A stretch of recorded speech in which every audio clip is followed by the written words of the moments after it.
Welcome, Gregor, Jonas. Thank you so much for joining me today on my talk. We will discuss your amazing startup. It's called SmartStamp. And when I heard about it, I just thought, finally, someone did it. What is SmartStamp and how does it work? So what we do is we are able to take a physical artwork and link it to a digital art ID. And we do so with a non-invasive surface scan. So similar to your Face ID, you use your mobile, you take pictures in certain angles and it recognizes your face, even if you wear a sunglass, And we do the same with your mobile phone with a camera on your back. You scan the artwork, you set certain digital fingerprints, how we call them, identifiers on the object, with which you can then later verify to 100% certainty that this is the object that was initially registered. So practically, you take that sort of fingerprint of the artwork, and then what happens with that fingerprint? If you look at surfaces on a macroscopic or microscopic level, you directly see a lot of differences, even if, for example, you have two copies of the exact same thing. So you print, for example, two photographies, you use the same printer, the same ink, the same paper, you will still see differences because, of course, you have different diffusion into the fabric or into the fibers of that piece of paper. The piece of paper itself is different on a structural level. And all of these differences we can extract using the phone camera. And a machine learning algorithm then creates so-called surface vectors on that surface. These surface vectors serve as a basic base of that fingerprint, as we call it. And then, of course, that fingerprint we secure. So we want to future-proof that fingerprint because we don't want people to start messing with the data. And then we proceed into blockchain timestamping and hashing, where we use public blockchains to immutably secure that data, but without uploading the data. So so-called hashes are reductions of the data to a key, where we can make sure that no one can ever exchange that fingerprint. We can always verify that that surface, which we registered in the beginning, is still the surface that we verify later on. So Anna, it's like your passport, like you travel with your passport as well as an artworks travels. And what you do is like when you go to those self-checkouts nowadays at the border, you have this fingerprint scan and you have a retina scan and a face scan usually. So it's the same for an artwork. We see an artwork as a living entity, which is probably going to survive us all. So it needs its own identity and it needs a verifiable identity. So you explained very well how that stamp gets created. And now where and how do I use this stamp? Where will it be? Do I get a physical certificate or what happens with that stamp? It's both. It's a physical certificate that you can then, from our app, we're a mobile app, you can export it through the app itself. And then you can print it. So you would have a physical certificate of authenticity, but you can also do a transfer of the certificate via email out of the app to the person that you're going to do the transfer to. This is just the MVP. So what we're intending to do next is we're building this whole digital archive, and it's a mobile first digital archive, which is intelligent. So this is really amazing if you have a collection, if you're an artist, you have a studio, you have your works, you need to catalog them, you need to make order into your system, and there's a lot of systems out there, informal as well as formal systems. But what we really try to do is like to use the new technology in order to really create value so you can care for your art in a better way. What do you mean by you create an intelligent archive? If you're faced with an archive, especially now that we have a generational shift in collecting that is purely physical, as someone like myself that is very digital native, that is like a nightmare scenario. So having to go look up individual pieces of information, it's a very tedious process as it is, as a profession. But in my private time, it's not something that I'm personally looking forward to. So why we're doing this is because we want the data that is held within collections archive to be more easily accessible. So this also via your mobile phone. But beyond that, we are now in a time of generative AI and, of course, large language models, where information is no longer just the pieces of information, but you can actually extract what you're looking for. So, for example, I'm looking for a certain piece of information about a certain artwork, then I can ask for that, and I will actually get the response without having to go look for that. So you're mentioning your private collection or the private collection of your family, which obviously is huge and therefore not easy to look through without any technical help. This is exactly what you use, and that's amazing. Um, the data that you create with your own collection, is that open source, or do you decide whether you want to share that, or how do you implement that to generative AI systems? So as a Swiss company, we take data privacy very seriously. From our perspective, we view the information about an art piece equivalently to healthcare information. So we don't want that these sensitive pieces of data are shared or are accessible to anyone beyond, of course, the owners, and no Yep. one else should have access to your data. So, do I get this right? You treat your customers' intellectual property rights in a certain way that is comparable to a trustee service. Exactly. So the archive that we're offering is on a trustee environment. So that is basically like storing the information with your attorney or lawyer. And beyond that, of course, on Swiss servers, nothing should leave in or out without any kind of check. So for this, we can also do KYC checks or like passport or identity card verification. Should anyone outside of the circle of the owners, of course, be granted access. And I also think I can add something really technical to Please. this, even though I'm not the engineer. It's not like that the traffic, the data traffic is rerouted once around the world, but we can secure that it's actually going right to the server. So it's like not, let's say, at risk of pinging once through the world before getting to its destination. Yeah, which is a huge issue with all sorts of safety measures that you can take nowadays. Okay. Totally. Totally. And we also say that, like, SmartStamp should be a trusted label. I think that that's really important to us. We are a solution, but more than that, we are creating a common language between art market players. So I believe that similar to the metric system, there were so many different kind of units of measurement back in the days that then at a certain point in time, France stepped up and they said, let's introduce the metric system so we all know what we're actually talking about. And nowadays, I see artists, like I'm more in the primary market myself. I see a lot of artists that create their own certificates. One uses PowerPoint, the other use Canva, or like just on paper. So I think it's going to make all our lives much easier if there is a solution that actually aids everyone because it standardizes. And we don't like the word standardize that much. We're rather saying we want to be a language because we're used, we're not a standard that gets old. We're also developing with the community, we're developing with the people, we're developing with the practices, and we want to have an impact on those art practices, a positive impact, that we're also educating the people about it. I think like we want to create trust, and to create trust, it's important to first of all get in touch with the people that you're working with, be very receivable and accessible. And then on the other hand, we are also creating tools, really helpful tools that everyone can use in their daily practice, in their daily operations. If you're an artist, if you're a gallerist, if you're a collector, but more so, if you're in insurance, if you're a logistic company, if you're like somewhere in between, above and below, like a bank that takes a collateral against the loan that you give to a collector, there's like so many different kind of entities that are all relying on a secure system. And this secure system is something that we want to provide. And we're also really open to collaborate with anyone out there that's already in the art market, that is already providing solutions to those players, because we have this one missing element, this one missing technology, which is creating the link between a physical artwork, a physical object, and its provenance records and everything that you want to document. And I think that that's really the core. Yeah, the reliability of your stamp is probably the USP that you're going ahead with. Yeah. Exactly.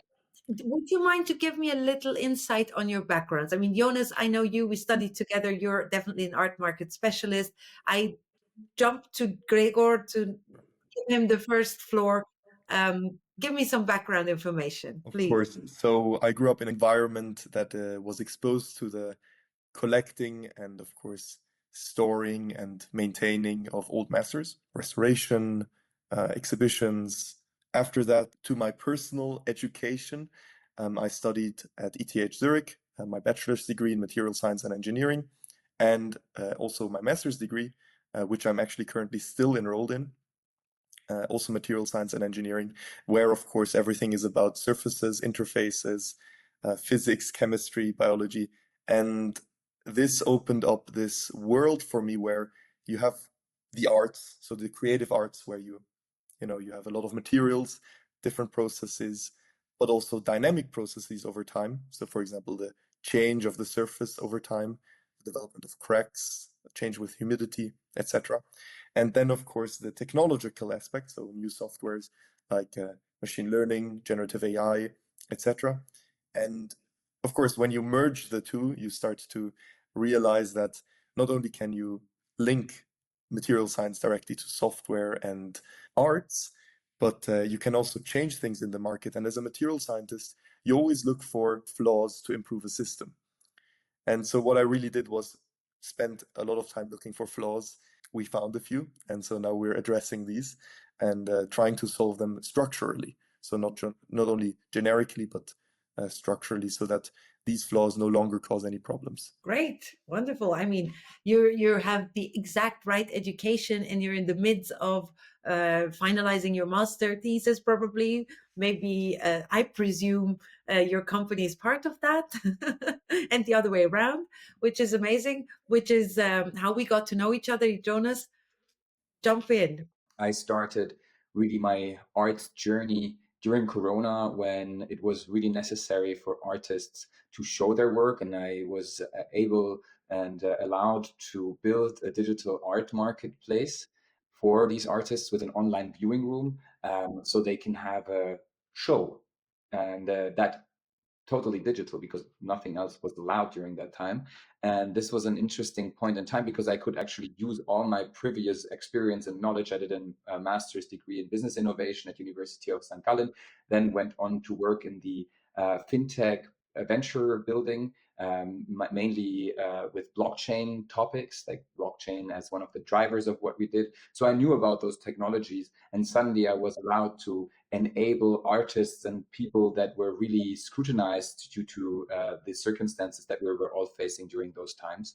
And then I was like, from this point on, really interested in bringing value to this market, to bring value to this world, because I also think in this world there's a lot of very interesting, reflective people that are like addressing issues of our times, of our society. And that led me to studying with you, Anna. We then started the art market studies master program at University of Zurich together. And I think that was really a way for me to get even more broad in my understanding of the art market, and not only broad, but also get depth of the understanding. And we were once sitting on the staircase at University of Zurich, Anna, and we were talking about, that was like the early times of NFTs. We were saying, how great would it be if NFTs were not only for digital works, but also for physical works. And we were even saying, but there's the missing link, because it's not digital native. The physical artwork doesn't have the link So to the, and then now 4 or 5 years later, I'm here with Gregor, and we are able to create the missing link. that's And so amazing. That's so amazing. I remember that moment. And it's really amazing to see you sitting here now as a declared art market specialist, and having Gregor as a real amazing partner in this endeavor. And I really appreciate what you're doing. It's amazing. thank you. Yeah, you're part of this journey, and I think we learned so much with NFA as well, when we were venturing into this whole like digital metaverse NFT scape. Um, I think I could integrate a lot into what we're doing today.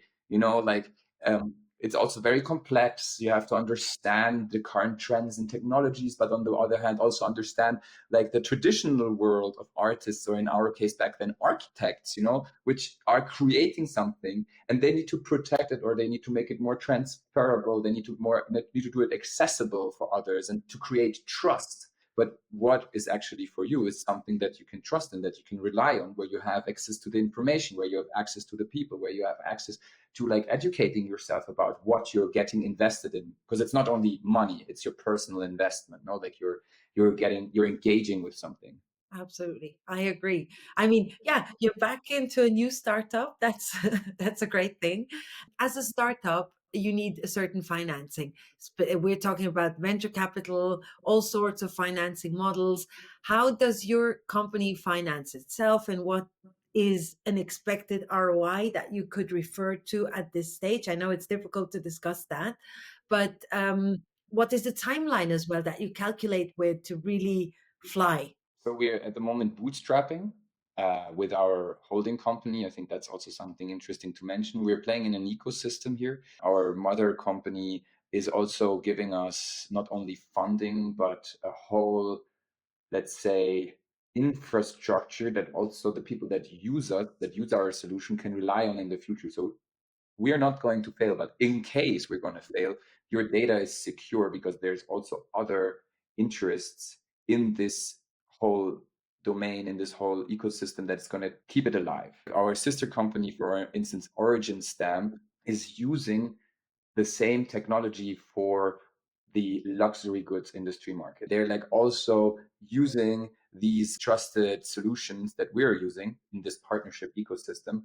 So we can keep our promise to keep your data not only safe, but also stored for a long time and accessible for you. I think that's something really interesting. So, but back to your question, like the funding actually comes from this ecosystem, from the mother company called Human Bias Holding. Now what we're doing is we're doing a convertible loans round where we're addressing angels that we would like to have on board. So people from the art world that have like some great kind of experience, but also network to also introduce us further, to help us, support us with their knowledge. And I think Gregor, yeah, you can also maybe say something Sure. to that, because it's your family that is actually putting in most of the finance so far. So yeah, I mean, amazing that you spoke of the ecosystem. We do only utilize any kind of technology that has been vetted on an industrial scale. All of these companies are either already integrated or have sufficient proof that they can utilize that technology on an industrial scale, because we of course do not want any kind of failures on our end. So, and all of the software is also built in-house. It's in a way you can understand it as a modular system. So we build the foundations, and on top of the foundations, we can add separately different features that are coming to us from the demand of the market, of course.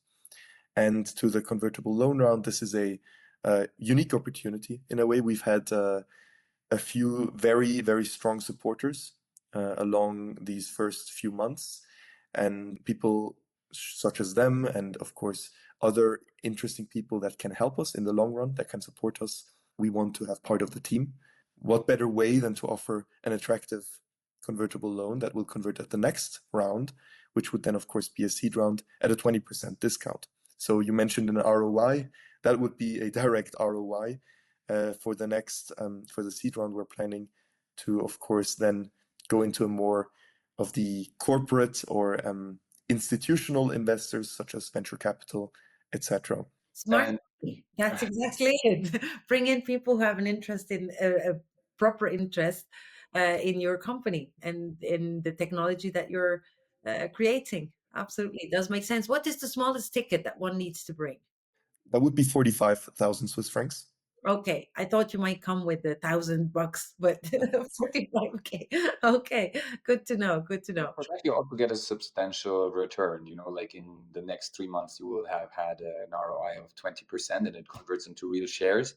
So I believe the smart money also has smart people backing it up. So if they're smart, they should invest with us, because we're going to be growing at a pretty fast pace. We have already the technology, you know, like you can download our app in the app store. You can try it yourself. Most of the companies in our stage, they're still in like the phase of development, you know, like we have the core technology. We don't need to develop it. What we need to do is to get it out on the street, to do marketing and to educate the people about it. And I think that's a wonderful investment. No, education. If you want to do good in the art world, educate the people. Tell them, give them the tools, the necessary tools to actually strive to protect the integrity of the artist in the future, to protect your own integrity in the future, to like, kind of keep advocacy for yourself and to keep advocacy for others as well. So if we get back from numbers and financing, and just to close, I would ask you both to take a separate statement on a very simple question, which is, what do you personally believe that your app, your work, SmartStamp, will do and will have as a positive influence for the art market? We're really enabling people to trust each other more, to have these first kind of interactions on a new basis. I think trust is one of the main concerns of people that want to enter the art world. Trust is one of the main concerns for people that are already in the art market, because as you know, Anna, there's not so much transparency in that market. I think that is something that we want to solve. We want to really create and bring value to the world, to the art world.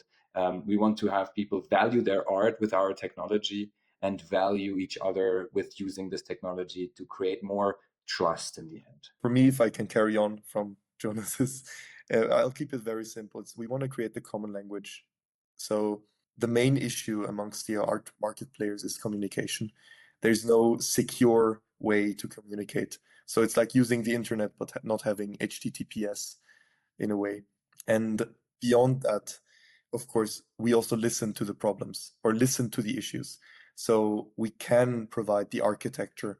So as in the modular system that we provide for the archiving, for the authenticity. But beyond that modular baseline, we can also add modules to alleviate certain daily pains of artists, daily pains of gallerists, collectors. If you don't have flowing water in your house, you have to go to the well. And we want to provide that alleviation for all different kind of scenarios, also in everyday situations. Thank you for giving us such an amazing insight to your great company. I'm looking forward to hearing more about you, to following your next steps. And I'm pretty sure this is going to be a great startup that will grow and give something back to the art world, which is really definitely needed and requested.